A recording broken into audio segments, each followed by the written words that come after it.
بسم اللہ الرحمن الرحیم۔ ایک نئی کہانی کے ساتھ آپ کی خدمت میں حاضر ہوں۔ مصر کا ایک امیر بزنس مین تھا۔ اس کی عمر 50 سال کے لگ بھگ تھی کہ ایک دن اس کو دل میں تکلیف کا احساس ہوا، اور جب اس نے قاہرہ کے سب سے بڑے ہسپتال میں اپنا علاج کروایا تو انہوں نے معذرت کرتے ہوئے اسے یورپ جانے کا کہا۔ یورپ میں تمام ٹیسٹ مکمل کرنے کے بعد وہاں کے ڈاکٹران نے اسے بتایا کہ تم صرف چند دن کے مہمان ہو، کیونکہ تمہارا دل کام کرنا آہستہ آہستہ چھوڑ رہا ہے۔ وہ شخص بائی پاس کروا کر مصر واپس آ گیا اور اپنی زندگی کے باقی ایام گن گن کے گزارنے لگا۔ ایک دن وہ ایک دکان سے گوشت خرید رہا تھا جب اس نے دیکھا کہ ایک عورت کسائی کے پیچھے پھینکے ہوئے چربی کے ٹکڑوں کو جمع کر رہی تھی۔ اس شخص نے عورت سے پوچھا کہ تم کیوں جمع کر رہی ہو ان ٹکڑوں کو؟ عورت نے جواب دیا کہ گھر میں بچے گوشت کھانے کی ضد کر رہے تھے، چونکہ میرا شوہر مر چکا ہے اور کمانے کا کوئی ذریعہ بھی نہیں ہے، اس لیے میں بچوں کی ضد کی بدولت مجبور ہو کر یہ قدم اٹھا رہی ہوں۔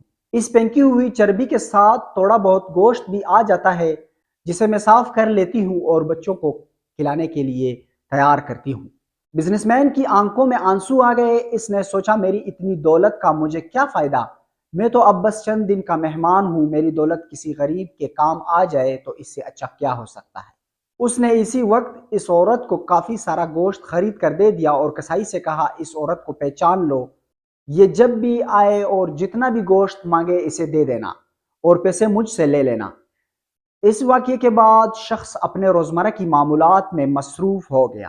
کچھ دن اسے دل میں کسی تکلیف کا احساس نہ ہوا تو اس نے قاہرہ میں موجود لیبارٹری میں دوبارہ ٹیسٹ کروائے۔ ڈاکٹران نے بتایا کہ رپورٹ کے مطابق آپ کے دل میں کوئی مسئلہ نہیں، لیکن تسلی کے لیے آپ دوبارہ یورپ میں چیک اپ کروائے۔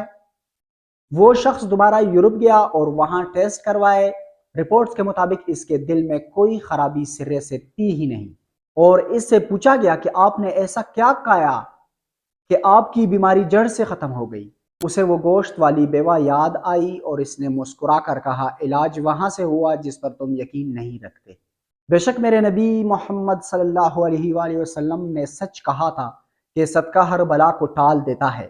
اسے شیئر کرنا آپ کے لیے صدقہ جاریہ بھی بن سکتا ہے۔ اللہ تعالیٰ عمل کرنے کی توفیق عطا فرمائے۔ تھینک یو سو مچ۔ ملتے ہیں اگلی ویڈیو میں۔ اللہ حافظ۔